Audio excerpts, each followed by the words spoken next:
Bonjour, aujourd'hui j'ai le plaisir d'accueillir Agathe Rangianarsu, qui est Research Director Political and Development Economist. Bonjour Agathe, ravie de t'avoir avec nous sur le podcast de Diapason. Encore bienvenue. Merci Ariane, je suis vraiment ravie d'avoir été invitée et bonjour à tous. Mais écoute, nous sommes nous aussi ravis. On avait eu l'occasion déjà, en fait, il y a un an, de t'avoir parmi nous sur un événement où tu étais déjà à distance.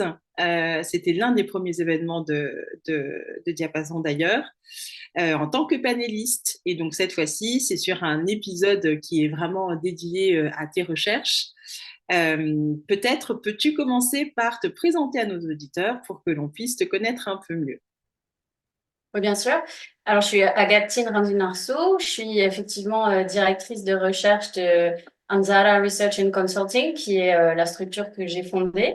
Et je suis aussi chercheur associé à l'unité mixte IRD Dial. Je suis mariée depuis 10 ans et j'ai longtemps vécu à l'étranger, et notamment en Australie, d'où vient mon conjoint. Merci beaucoup Agathe. Effectivement, là, tu nous traces déjà un petit peu les différents chemins que tu as pu aborder à un moment donné. Et en préparant ce podcast avec toi, justement, l'un des aspects qui était intéressant, c'était le fait que par rapport à ton métier actuel, tu avais d'abord commencé par de quelque chose de complètement différent puisque tu as fait une école de commerce et tu as d'abord abordé finalement le monde de la finance. Alors, est-ce que tu peux nous raconter un petit peu l'avant et puis après, il y a eu un pivot, évidemment. Donc ouais, c'est vrai. En fait, moi, j'ai commencé par faire une classe prépa, ce qui m'a permis de rejoindre une école de commerce qui s'appelle l'ESCP Business School. J'ai fait la filière européenne, 3 ans, 3 pays, c'était absolument génial. Puis en fait, ça m'a mené à faire des stages et avoir des premiers emplois qui étaient très loin de ce que je fais aujourd'hui. Donc c'était en banque d'investissement, finance d'entreprise et en conseil d'entreprise aussi. Et ça jusqu'en 2012. Et ensuite, il y a eu un tournant, euh, C'est puisque ça. Euh, tu as basculé. Alors, qu'est-ce qui s'est passé exactement? Qu'est-ce qui t'a motivé?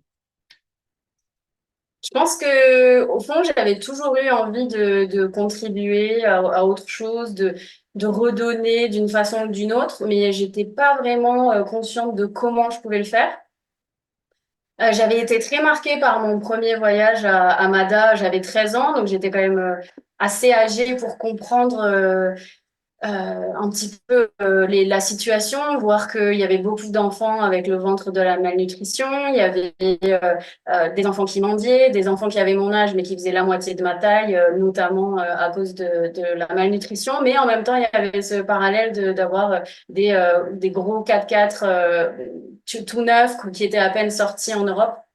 Donc j'avais vraiment pris conscience que j'avais eu beaucoup de chance en fait d'être née là où je suis née et d'avoir accès à l'éducation qui était notamment gratuite jusqu'à en fait l'école de commerce.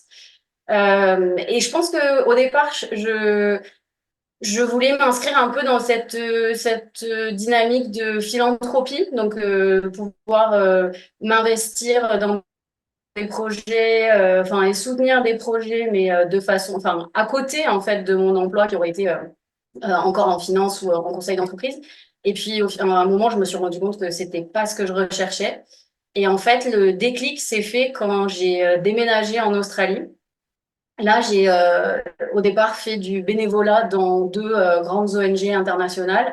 Donc, il y avait Plan International et Oxfam. Et là, ça a vraiment été un déclic parce que d'abord, j'ai pu voir comment était structurée une grande ONG, les différents métiers qui étaient disponibles. Et en plus, ça m'a permis de découvrir la recherche, d'une part, et en plus, dans l'industrie minière. d'autre part, parce que en fait, Oxfam Australie, à ce moment-là, publiait pas mal de recherches sur Déjà. l'industrie minière. Ouais, donc déjà, il publiait sur l'industrie minière, en fait. Donc, ça a vraiment déclenché quelque chose chez toi. C'est ça. Et j'ai suivi ensuite donc j'ai travaillé 5 ans comme ça, comme chercheur dans différentes organisations. Et ensuite, j'ai fait mon doctorat donc à RMIT en Australie en partenariat avec IRD Dial, tout en travaillant à la Croix-Rouge. Et en fait, j'avais fait une petite consultation enfin, de gens qui avaient fait des doctorats. Et il y avait vraiment un consensus sur le fait qu'il m'avait dit, il faut absolument adorer ton sujet, l'aimer à fond, parce qu'au bout de 3 4 ans, vraiment, t'en peux plus. Et donc, pour moi, ça avait été clair que ça allait être sur Madagascar. Et très vite, le sujet d'une thèse sur l'industrie minière s'est imposé. Waouh! Donc effectivement, il y avait déjà une graine qui était bien plantée les événements souvent n'arrivent pas par hasard. Tu as pu amorcer ce pivot. Alors si effectivement on se focalise sur ce nouvel univers que tu as abordé, dans lequel tu as plongé, on a fait le choix ensemble, toi et moi, de nous appuyer sur deux sujets qui se rejoignent par ailleurs. Un qui date plutôt de 2021-2022 sur les recommandations sur lesquelles tu as travaillé pour améliorer les impacts de l'industrie minière à Madagascar. Et le deuxième sujet qui est tout récent, puisqu'il date de mai 2024, qui lui s'intitule, je vais être exact, les impacts socio-économiques des industries extractives sur les femmes, les jeunes et les personnes en situation de handicap. Donc ça, c'est vraiment la deuxième étude que tu as produite. Alors, pas toute seule, hein, il y a toute une équipe qui travaille évidemment de concert pour cela. Est-ce que tu peux nous dire un petit peu dans quel cadre, sur quelle demande ces recherches se sont effectuées? Alors, clairement, tu nous le dis, ton choix c'est porté sur Madagascar et notamment sur l'industrie minière.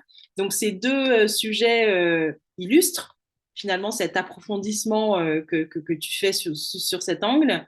Mais j'imagine que voilà, il y a aussi des demandes qui sont faites par des organismes, il y a des attentes qui sont en termes de données, en termes d'analyse.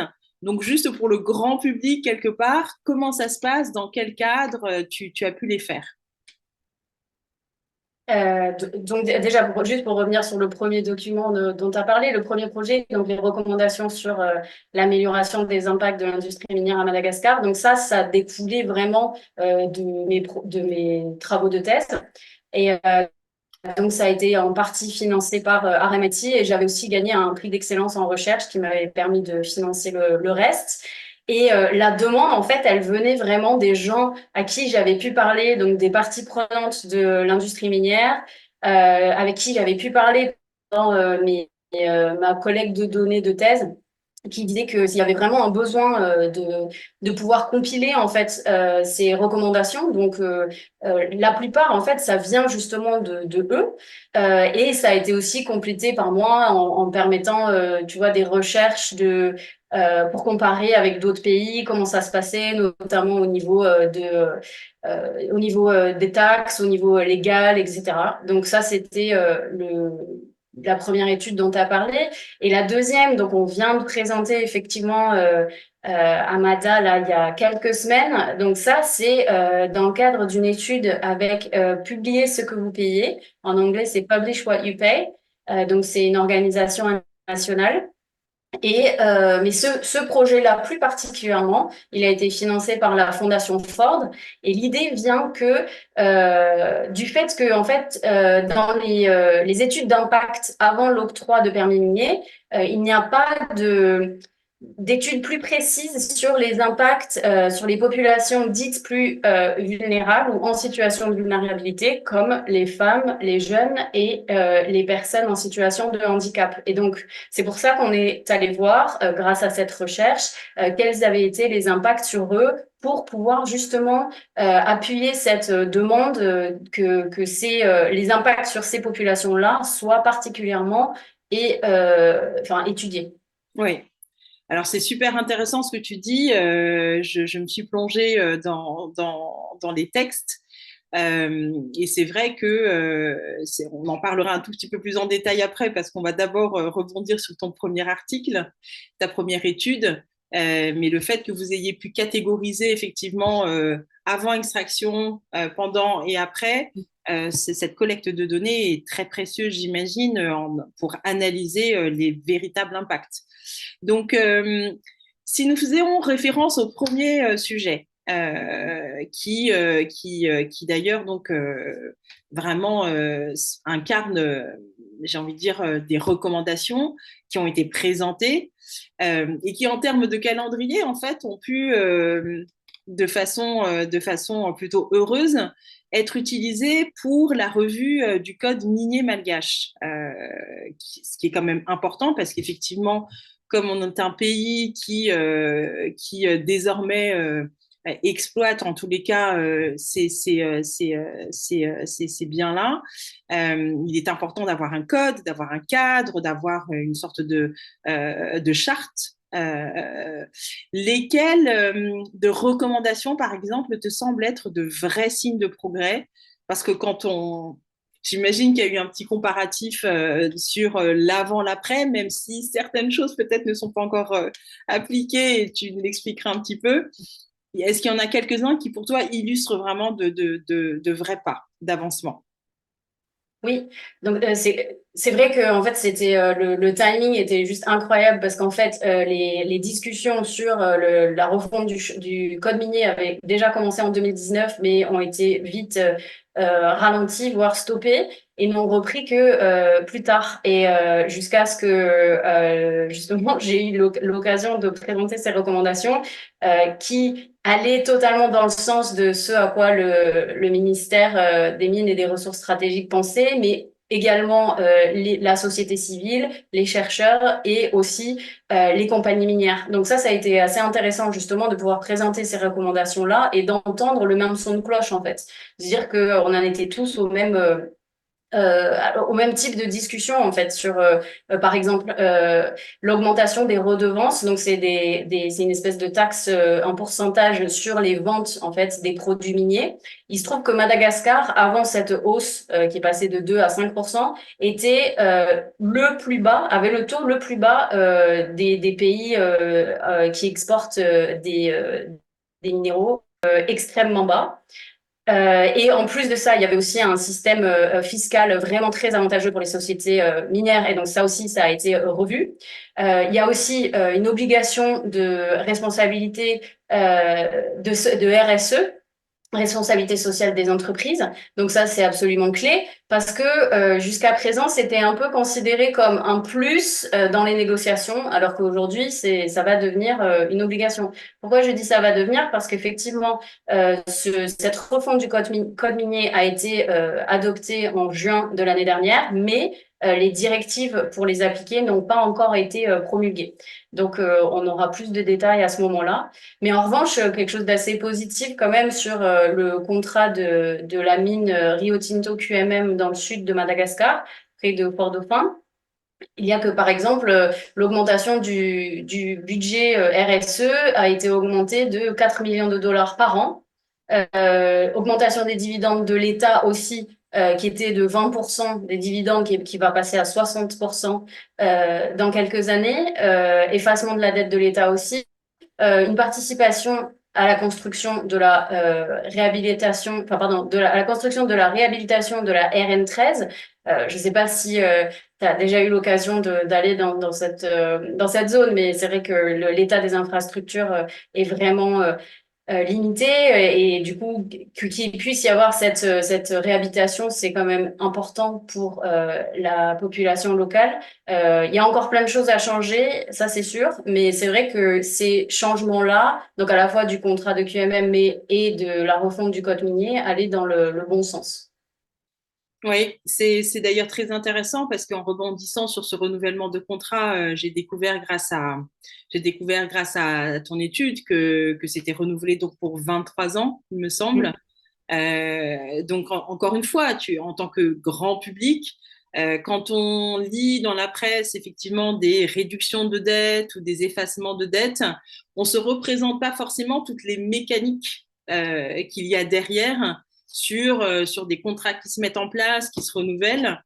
Là, je viens de l'apprendre avec toi, mais même si effectivement ce code minier, par exemple, a bien été revu, euh, les directives, elles, pour le moment, n'ont pas été promulguées. Donc, finalement, c'est un temps long en termes de recherche, de recommandations et ensuite d'application potentielle de ces recommandations. Il y a vraiment Absolument. un temps long d'état qui, voilà, qui peut rendre impatient en tous les cas. Oui, La, absolument. Et c'est très frustrant pour les populations locales. Exactement. Et l'un des aspects que j'ai trouvé d'ailleurs intéressant aussi dans l'approche que vous avez eue dans l'étude, c'est d'avoir ce référent avec le continent africain. Souvent, on peut avoir, tu vois, une sorte de d'autocentrage autour de Madagascar et de tout ce qu'il y a à faire. C'est hyper intéressant de se rendre compte du fait que Madagascar a ce côté encore débutant sur la production en elle-même déjà, et ensuite, effectivement, comme tu citais tout à l'heure, sur les redevances, où heureusement, donc les choses sont en train d'être améliorées. J'ai envie de dire, il y a peut-être d'autres choses qui ont constitué ton rapport d'étonnement à ce moment-là, quand tu as un petit peu compilé les données en comparant Madagascar par rapport à d'autres pays d'Afrique. Alors, c'est vrai que sur le fait que ce soit un pays débutant dans l'industrie minière, ça, j'étais pas étonnée parce que en fait, j'avais déjà entendu pas mal parler de ça lors d'un premier voyage pour Oxfam International en 2014. Donc j'avais déjà bien suivi le développement en fait de l'industrie minière. En revanche, c'est vrai que le fait que les autres pays d'Afrique subsaharienne aient commencé aussitôt, donc eux, ils ont plusieurs décennies d'industrie en fait. En termes du coup, c'était vraiment le moment d'étudier ces impacts-là, parce que ça faisait déjà presque 15 ans au moment où j'ai commencé mes travaux de thèse. Et le FMI venait de catégoriser Madagascar en tant que pays riche en ressources, donc c'est resource rich. Donc il faut avoir, pour qu'un pays soit classifié comme tel, c'est au moins 4 ans avec plus de 25% des exportations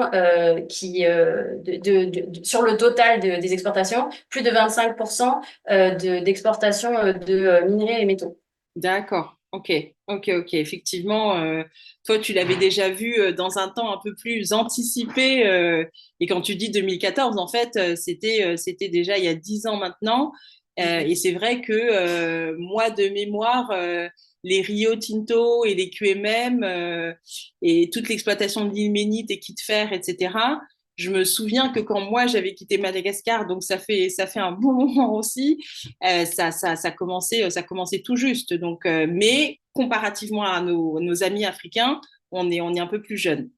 Euh, pour la partie, si on bascule sur sur ta seconde étude, qui donc est celle la plus récente sur les impacts socio-économiques, euh, je me disais que ce serait intéressant aussi que tu nous partages un petit peu des éléments de méthodologie avant d'échanger sur les impacts même, sur le périmètre, sur les types de groupes, les groupes cibles, les types d'entretien. J'ai trouvé ça passionnant. Et voilà, qu'on se rende un petit peu compte de tout le background nécessaire derrière et du travail et du temps que ça prend, j'imagine, pour aller organiser, coordonner ces interviews et ensuite collecter les données et les rassembler. Est-ce que tu peux nous en dire plus de ce côté-là? Oui, absolument. Alors oui, c'est vrai que cette étude était la plus grande que j'ai pu réaliser. Donc on avait quand même 4 sites miniers. Donc tu en as parlé un petit peu avant. Donc un avant extraction, deux pendant extraction et un qu'on appelle post-extraction, c'est-à-dire qu'en fait, il y a de la transformation des minerais, pardon. Et il y avait donc 4 équipes terrain, donc une équipe par site, avec pour chacune un ou une chef d'équipe. 5 à 7, on va dire, enquêteurs locaux, parce que ça, c'était très important d'embaucher des gens donc localement, notamment parce qu'ils parlent le dialecte local, mais aussi parce que c'est une façon de contribuer à développer les capacités en local plutôt que d'utiliser des équipes itinérantes de talent. Un autre point aussi qui était assez important dans le recrutement, c'était de recruter des gens qui soient aussi objectifs que possible ou au moins qu'il y ait un équilibre au niveau du collectif, au niveau du groupe. Parce que évidemment, quand on a des gros employeurs comme Envadvi ou Rio Tinto QMM et qu'il n'y a rien d'autre qui fait concurrence avec ça, forcément, il va y avoir des gens qui vont être plutôt très pour ou très contre et qui peuvent se retrouver dans l'équipe. Donc, il faut faire, on faisait très attention à ça pendant le recrutement. On a fait cette collecte en décalé. Ce qui se passait, c'est qu'en fait, on avait récupéré les statistiques de l'Instat, qui nous avait permis d'avoir un cadre d'échantillonnage. Donc, on savait, grosso modo, quel était le pourcentage d'hommes, de femmes, quelles étaient dans les grandes lignes leurs professions, les catégories d'âge, etc. Et aussi le nombre approximatif de personnes en situation de handicap physique qu'on allait cibler. Et donc, ça nous a permis en fait d'avoir des quotas pour chaque localité qu'on avait choisie par hasard entre 0 et 20 km de chaque site minier, donc actuel site ou futur. Et la spécificité aussi de ma méthode, c'est qu'en fait, au lieu de donner de l'argent pour les déplacements à chaque enquêteur. En fait, nous, on met tout le monde dans la même voiture ou 2 voitures si besoin. Et donc, on part tous ensemble comme ça dans chaque site et on change de site, soit tous les jours, soit tous les 2 jours, en fonction. Une fois qu'on a atteint le nombre d'enquêtes nécessaires. Et moi, mon rôle là-dedans, bah, donc, c'est de tout organiser, coordonner, donc aussi avec les équipes terrain. Et là, là-dessus, en fait, c'est Transparency International Madagascar qui coordonnait avec moi tout ça. Donc, on a travaillé de façon très proche. On a très intense aussi. Et en fait, on était sur le terrain, donc soit donc carrément dans les localités avec les enquêteurs, soit en fait à vérifier ce qui avait été collecté et pour essayer de faire attention qu'il n'y avait pas de biais. Donc, pareil, pour te donner un exemple très concret, si un jour je voyais qu'on avait collecté trop d'enquêtes avec des femmes, bon, ben, le lendemain, il fallait faire attention, même si ça restait, la sélection se faisait de façon aléatoire, de faire attention de pas trop aller vers des femmes, etc., etc. Donc, essayer de rééquilibrer en fait cet échantillon autant Super que possible. intéressant. Ouais, non, non, c'est super intéressant. Et tu parles d'intensité. Cette collection de terrain, Agathe, elle a pris combien de temps? Bah écoute, en fait, la collecte de terrain elle-même, elle prend pas énormément de temps. Ok, Entre, en fait, ça dépendait de la taille de l'équipe, parce que forcément, plus l'équipe est importante, bon, du coup, on devait avoir 2 voitures, mais forcément, on collectait plus d'enquêtes et on faisait plus d'entretiens par jour. Donc, j'ai envie de dire entre 10 et ouais, environ 10 jours, 10 12 jours maximum. d'accord. Et j'ai une question qui, je ne sais pas si elle a un biais ou pas, mais j'ai une question sur qu'est-ce que tu as perçu, quel est un petit peu ton retour d'expérience sur ces interviews terrain? Est-ce que, est-ce que tu trouvais que les personnes s'exprimaient plutôt beaucoup, elles étaient plutôt timides, elles étaient à l'aise, pas à l'aise? Quel est un peu ton retour de ce point de vue-là? Mhm. quelque chose que j'ai pas encore précisé, c'est qu'effectivement, on a fait des entretiens. Donc ça, c'était notamment avec des représentants du gouvernement, avec les chefs locaux, les chefs de Bhutan, etc., les représentants d'associations. Mais les enquêtes, on les a faites avec les gens de la communauté minière. Et en fait, au départ, on m'avait vraiment mise en garde là-dessus en me disant, oh, les gens, déjà, ils sont fatigués de parler aux chercheurs. Bon, ça, c'est un petit peu vrai, mais ils n'ont pas forcément envie de s'étendre sur le sujet. Et en fait, on a trouvé que pas du tout. Donc, je sais, et c'était cette expérience quand même que ça faisait la troisième étude là que je mène. Alors, je ne sais pas si c'est le fait d'embaucher des enquêteurs locaux qui fait que c'est plus facile pour les gens de la communauté minière de justement se sentir en confiance et sentir qu'ils peuvent parler ou pas. Mais en tout cas, oui, c'était assez. Enfin, on n'a jamais eu ce problème. Et en ce qui concerne les personnes en situation de handicap, là, c'était vraiment des moments très touchants parce que on nous a dit, mais vous savez, personne ne m'a jamais demandé mon avis. Et c'était des personnes qui avaient plus de 40 ans, pour quoi que ce soit, en fait. Et qui étaient très touchées, en fait, qu'on fasse l'effort avec un traducteur en langue des signes de venir leur demander ce qu'ils ou elles pensaient de la situation et des différents impacts et des différentes difficultés ou au contraire, aspects positifs qu'il y a pu avoir depuis le début de l'extraction minière. Ouais. On va y revenir de ce point de vue-là parce que, pareil, en lisant ton étude au niveau des impacts, effectivement, il y a certains événements, en tous les cas, même si les données pour le moment ne sont pas encore bien consolidées, il y a certains événements qui sont assez tristes sur des effets de fausses couches ou des choses comme ça. Donc, on va en parler. Si nous nous penchons justement sur le deuxième article, je crois que vous les aviez catégorisés en 5 groupes. Donc, il y avait les impacts sociaux, les impacts sur la santé, la sécurité alimentaire, l'accès aux services de base et les décisions migratoires. Euh, la partie décision migratoire, j'ai trouvé ça voilà, c'est super intéressant, mais c'est une sorte d'impact qu'on voit moins, qu'on croise moins. Et il y a eu les impacts, effectivement, sont très divers. Il y a des impacts, comme tu disais, plutôt positifs. Il y a des impacts plus négatifs. Et évidemment, en fonction des catégories de population, c'est granulaire. Et c'est en ça que c'est intéressant, évidemment, au niveau de l'analyse. Est-ce que tu peux nous en toucher un mot ici, justement, sur comment indépendant, donc par rapport à ces 5 groupes que vous avez décidé de développer en termes d'impact, quel est un petit peu toi en prise de recul, quel est un petit peu ton point de vue en fait sur les résultats? Parce que c'est là où on se rend compte de la complexité des situations, parce que c'est pas blanc ou noir. Mhm.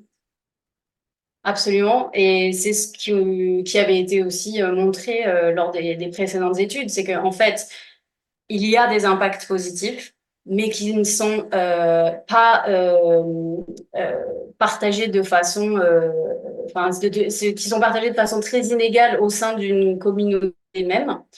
Euh, et quand on regarde encore plus précisément, donc, quand on compare la situation, notre groupe de référence, c'est les hommes de plus de 25 ans sans handicap, et qu'on les compare aux femmes, aux jeunes ou aux personnes en situation de handicap, on se rend compte que ces 3 groupes sont dans une situation bien pire, en fait, que les hommes de plus de 25 ans, alors qu'on avait déjà vu dans l'étude précédente que déjà les impacts positifs pour eux étaient quand même assez maigres. Ouais.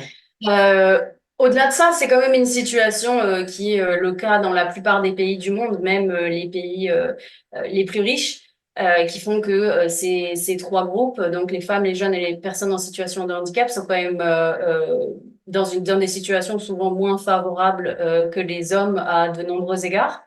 Et c'est quelque chose que forcément, on retrouve à Madagascar dans ces communautés minières-là. Euh, Ce qu'on en a retiré, c'est que quand même les femmes et les jeunes, en fonction des indicateurs, qu'ils soient économiques, sociaux, santé, accès, immigration, se retrouvent dans des situations assez comparables. à part sur le désir de migrer qui est plus fort chez les jeunes, mais ce qu'on retrouverait aussi dans d'autres pays. Donc ça, c'est plus une question de d'âge plutôt que d'autres indicateurs. Et qu'en revanche, les personnes en situation de handicap sont impactées, mais négativement à absolument tout point de vue, et n'ont pas du tout les éléments nécessaires à leur résilience, en fait, et ce qui les mène à des situations assez dramatiques. Et il faut dire aussi que pour les besoins de cette étude, on s'est concentré sur les personnes qui avaient un handicap physique, moteur. Donc, on a éloigné les personnes qui avaient, enfin, de notre étude, on n'a pas pu se concentrer sur des personnes qui avaient des handicaps de type psychique, parce que, en fait, le, comment dire, le processus de la méthodologie de collecte de données est dans ce cas-là très différente. Donc, ça aurait pas pu être des enquêteurs non formés, non habilités à le faire. Au-delà de ça, en fait, il y a un vrai questionnement sur est-ce que ces personnes-là sont capables de donner leur consentement libre et éclairé sur la participation à la recherche, enfin, au projet de recherche, ce que tous nos participants font. Donc, c'est nos premières questions, c'est s'assurer qu'ils sont d'accord, on les force pas à participer. Parce qu'il n'y a pas de rétribution financière ou autre. Bien sûr. Et au-delà de ça aussi, c'est que tous nos participants doivent être sûrs de répondre de façon autonome, alors qu'une personne en situation de handicap psychique ou mental aurait sûrement besoin de l'aide d'une tierce personne, et du coup, ça biaiserait les résultats, donc on les a pas inclus. Donc, c'est pour dire que nous, on a ciblé cette sous-catégorie de personnes en situation de handicap, donc moteur, physique, et la situation est déjà assez dramatique, mais si on avait pu regarder en fait ce qui se passait pour les personnes en situation de handicap avec des handicaps beaucoup plus lourds, je vous laisse imaginer le type de résultat qu'on aurait pu obtenir. Oui. Oui, effectivement, tu fais bien de préciser. Tu fais bien de préciser. Moi, je l'avais plutôt compris à la lecture. Et d'ailleurs, on pourra mettre les articles à disposition au niveau des notes du podcast. Au niveau de ces impacts en soi, je ne sais pas s'il y a un groupe en particulier ou tu veux prendre quelques exemples sur les groupes d'impact qui peut-être toi, en tant que chercheuse et en ayant été sur le terrain, t'ont plus marqué. Sur la partie environnement, toute la partie santé des femmes, sur les accouchements, sur les malformations, il y a quand même des impacts qui sont, voilà, qui sont durs et qui ont une longévité potentielle dans la vie des gens, en fait. Absolument. Donc là-dessus, en fait, notre problème en tant que chercheur, c'est que on entend souvent ça, à la fois dans les entretiens, à la fois dans les enquêtes qu'on fait. Donc au fur et à mesure de nos enquêtes, c'est ce qu'on entend de nos études, mais on n'a pas de données statistiques là-dessus. C'est-à-dire que j'ai déjà pu récupérer des données de centres de soins, enfin de CSB, de centres de soins de base. Euh, en local. Et donc, j'ai pu essayer d'analyser, en fait, leurs statistiques. Mais en fait, on ne sait pas si les statistiques sont vraiment fiables. On sait aussi que les Malgaches vont rarement au CSD. Et donc, on ne sait pas si toutes les données nous ont été en fait communiquées. Donc ça, c'est très compliqué, mais c'est vrai que ce problème de l'impact de l'industrie minière sur les femmes a été relevé maintes fois. Voilà, sur les 3 études que j'ai faites et celles de mes collègues aussi, ça a été le cas. Mais on ne sait pas encore si c'est quelque chose qui reste anecdotique ou au contraire Oui. qui est sur enfin vraiment sur une population assez large. Et c'est un des futurs projets, je pense, auxquels il va falloir s'atteler. Parce que là, on a entendu trop de fois, en fait, pour ne pas essayer de fouiller un petit peu plus, d'investiguer Oui, oui, davantage. j'imagine. Et avec peut-être aussi c'est votre travail et vous êtes, c'est vous qui connaissez les bonnes méthodes, mais j'imagine avec des comparaisons de sites sans, sans extraction minière justement pour voir si le taux de fausses couches ou de ce genre de choses effectivement sont similaires ou pas. En tous les cas, moi, j'invite les auditeurs à lire les articles. Ce sont pas des articles de 200 pages, c'est tout à fait accessible. Et on en apprend beaucoup sur notre pays, sur Madagascar et sur la situation dans lesquelles euh, ces sites se trouvent. Et encore une fois, c'est pas blanc ou noir, c'est complexe. Il y a vraiment des effets évidemment positifs et il y a des effets sur lesquels il faut travailler pour qu'ils soient moins négatifs, en tous les cas. En somme, au sortir de, on va dire, un peu plus de 15 ans d'activité d'extraction minière et des analyses que là, vous avez faites, est-ce que tu estimerais qu'il y a une redistribution, une sorte de ruissellement quand même de ces gains et lesquels tu citerais ou je sais que c'est pas une question facile, euh, mais comment tu répondrais en tout cas Euh, toi? ok. Déjà, j'aime bien répondre à cette question de façon un peu structurée en divisant le niveau national, régional et local, un peu comme j'ai fait dans certaines de mes études.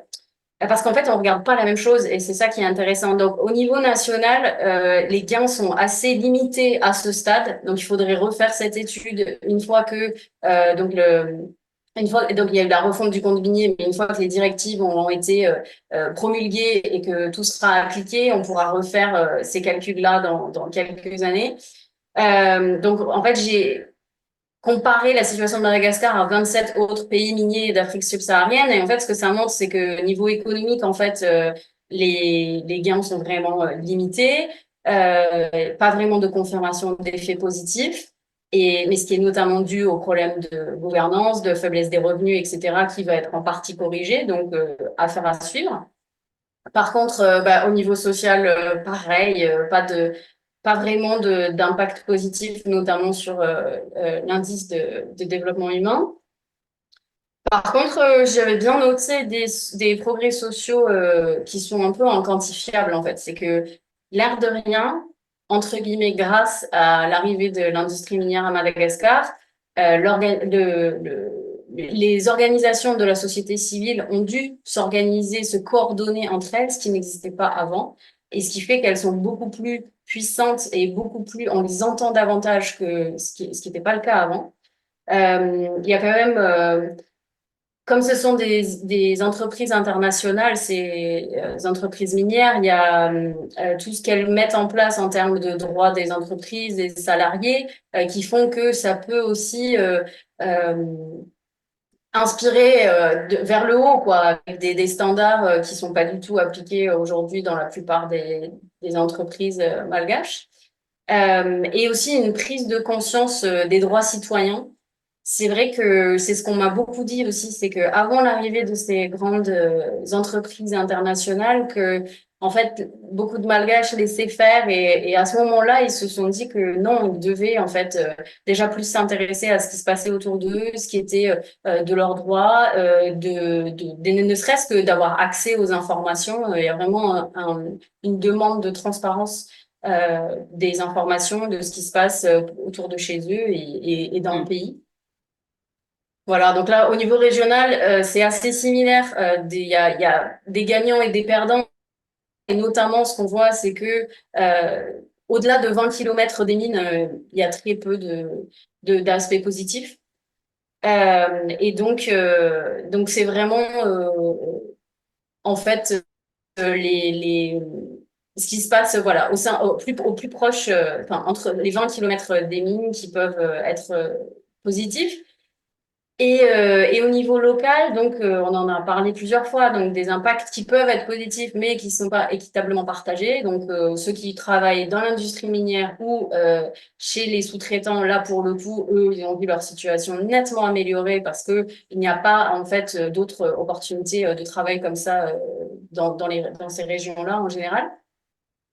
Mais en même temps, euh, il y a toujours des écarts très forts entre par exemple, et celui de Fort-Dauphin il y avait vraiment un gros décalage entre les deux, avec Fort-Dauphin qui était beaucoup plus pauvre, parce que aussi beaucoup plus isolé. Et l'industrie minière n'a pas réussi à résorber ces écarts, mais on verra ce que ça donne dans les années à venir. Et enfin, ce qu'on a pu voir aussi, c'est que ceux qui habitaient le plus proche des mines, donc entre 0 et 10 kilomètres, sont ceux qui ont eu la probabilité d'avoir eu des impacts les plus négatifs. Alors que c'est assez contre-intuitif, ça, pour le coup. Euh, et notamment parce que leur santé leur santé a pu être impactée. Il y a eu aussi plus d'agressions parce que ça a attiré aussi plus de gens qui pensaient pouvoir bénéficier de l'industrie minière et en fait qui se sont retrouvés sans pouvoir le faire.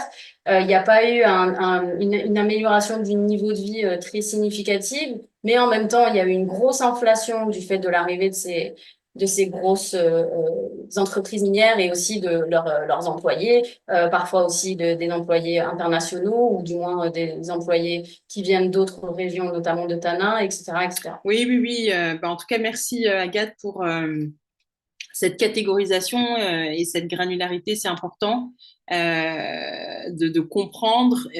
Juste pour rebondir sur sur ta dernière note, sur ces personnes qui, dans un rayon de 10 km autour de la mine, sont finalement les plus négativement impactées.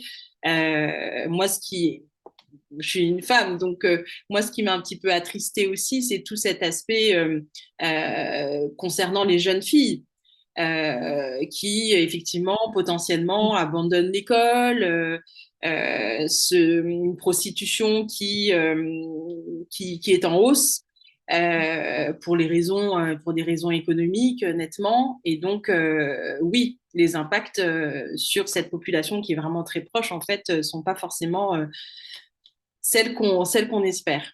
Et on pourrait en parler en long et en large, mais en tous les cas, voilà, moi, j'ai beaucoup appris. J'invite vraiment les personnes à lire l'étude. Moi, j'ai envie de te poser une- un autre type de question, parce que je trouve qu'à travailler et approfondir des sujets terrain de ce type, qui ont des impacts forts, j'imagine que toi, en tant que personne, peut-être en tant que femme aussi, tu as tes propres questionnements sur le financement, sur ce qu'on appelle peut-être plus communément l'aide au développement, sur le modèle de l'aide internationale, le modus operandi qui est mis en place. Quelles sont peut-être tes frustrations de ce point de vue-là, tes questionnements et aussi tes ambitions, la façon dont tu vois les choses? Alors c'est vrai que en fait il y a vraiment une évolution de l'attribution de l'aide. Donc si on regarde ce qui se faisait dans les années 60, puis après ça a vraiment évolué. Aujourd'hui, on inclut quand même davantage, il y a une consultation des bénéficiaires concernés, donc ça semble surprenant.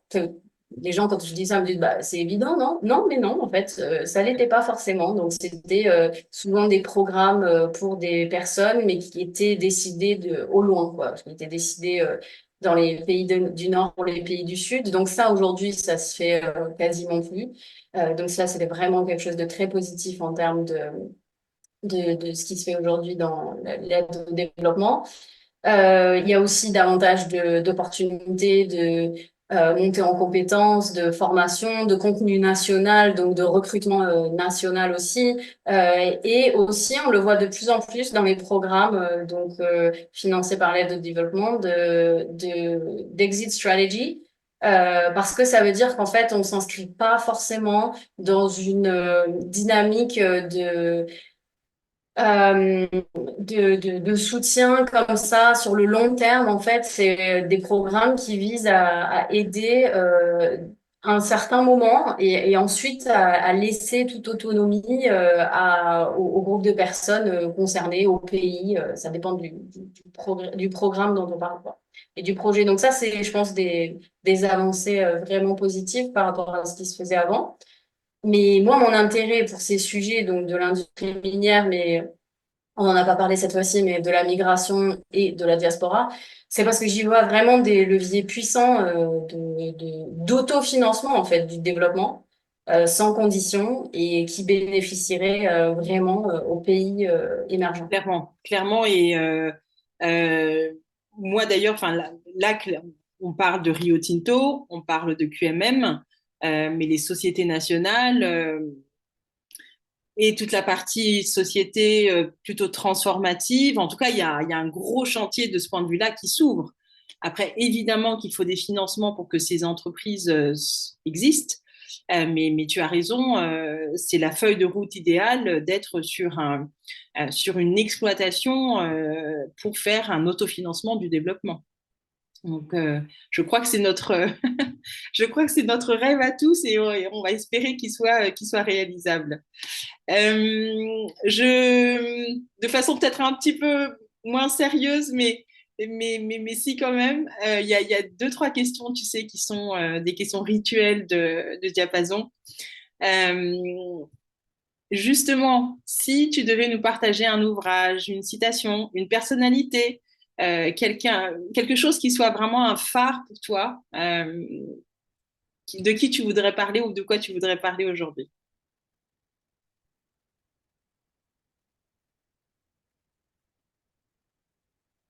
Alors, je réfléchis un petit peu et à ce livre qu'un collègue m'avait recommandé il y a longtemps et qui m'a vraiment beaucoup marqué.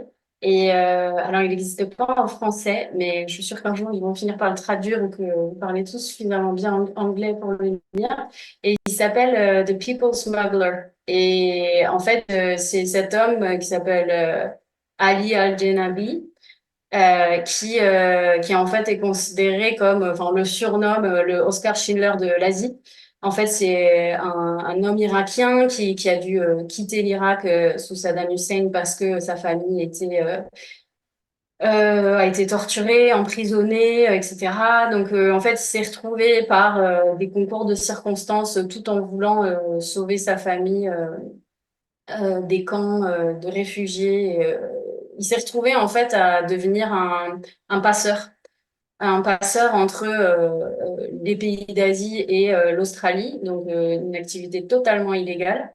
Mais en fait, ce que j'ai trouvé très intéressant dans ce livre, c'est que bah, ça raconte l'histoire vraie d'un homme et ça raconte l'histoire vraie d'un homme qui a fait quelque chose de très mal, donc être passeur, mais en même temps, il répondait à un besoin, ce besoin désespéré de tous ces gens qui devaient absolument quitter là d'où ils venaient et essayer d'aller vers une terre plus, enfin, un pays qui allait les protéger parce qu'ils étaient en danger de mort pour la grande majorité. Et c'est quelque chose enfin, auquel je pense souvent, ça, cette histoire, parce que parfois, on a envie de trouver des coupables assez rapides quand dans des situations difficiles, on dira c'est la faute à, mais en fait, si on réfléchit bien, beaucoup de gens, en fait, essayent de survivre, se retrouvent à faire des choses qui n'étaient pas forcément euh, prévues au départ ou idéales et souvent à la marge de la légalité, voire pas du tout légales. Mais il y a une histoire derrière et qu'il faut essayer peut-être parfois de pas trop se juger, enfin juger et essayer de comprendre un petit peu les raisons au-delà des actes qui ont été commis. Oui, et puis comme tu dis, il y a l'acte en lui-même, mais il y a la conviction peut-être de quelque chose aussi derrière. Donc, ok, bah écoute, c'est noté. Moi, je le connaissais pas du tout ce livre, je connais pas l'auteur, donc je vais m'y précipiter. Ça a l'air passionnant. Autre question rituelle, c'est qui d'autre tu nous invites à solliciter pour un prochain épisode sur Diapason?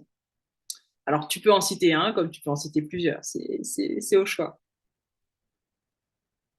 Alors j'ai plusieurs personnes en tête, mais elles ne m'ont pas encore donné leur accord. Donc T'es bien une je chercheuse, ne vais pas toi. les T'es bien une citer. chercheuse qui peut faire demander Ouais, un... ouais. Oui, et je ne vais pas les citer. Oui, oui, c'est Non, vrai, le consentement en recherche je est comprends. absolument essentiel. Donc, je vais pas, Je vais pas leur jouer des tours, mais je te le Ah communiquerai oui. aussi Ok, aussi vite que mais possible. je comprends tout à fait. C'est vrai que ouais, dans le cas où on pense à quelqu'un et que lui, il n'est pas du tout ou elle n'est pas du tout prête à faire ça, ce serait quand même désagréable pour elle. Alors, le podcast touche à sa fin. Moi, j'avais encore 10 000 questions à te poser et je pense que les auditeurs aussi. Si les auditeurs souhaitent te contacter, c'est plutôt sur LinkedIn, Agathe, ou par quel biais LinkedIn, ça te va? LinkedIn, c'est très bien. Sinon, mon adresse email, c'est Ok. agathe@andararesearch.com. Je le mettrai dans les notes si ça te va, cette adresse email-là, si tu es OK. OK. Et alors, ton mot de la fin, qu'est-ce que tu souhaites transmettre à la communauté Diapason après cet épisode? Bah, déjà, je voudrais vous remercier pour tous ces efforts que vous faites et toi pour tout ce travail de préparation en amont que tu as fait, toutes ces lectures. Je vois aussi l'intérêt que tu portes à chacun des sujets que tu abordes. C'est vraiment chouette. Et aussi, merci pour ce coup de projet sur MADA et ce qui s'y passe, parce que j'espère que du coup, il y aura plus d'intérêt pour Madagascar. Et on sait qu'il y a vraiment un déficit d'intérêt pour le pays à tous les niveaux. Donc, toutes les initiatives sont vraiment très bonnes à prendre et celle-là est vraiment excellente. Donc, merci beaucoup. Merci à toi, Agathe. Effectivement, on est qu'au début, hein, donc merci pour les encouragements. L'idée, est effectivement, de vraiment adresser, en tout cas, beaucoup de sujets concernant Madagascar, en comparant aussi des situations avec l'Afrique. Ça, j'ai trouvé ça super dans les recherches que tu as faites, parce qu'on a besoin de référents. Si on n'a pas de réels référents, en fait, on ne sait pas très bien où on se trouve. Et ça, c'était important. En tout cas, un grand merci pour ce temps de partage et de réflexion que tu nous as accordé. Je te dis Veloum et à bientôt. Mais loin.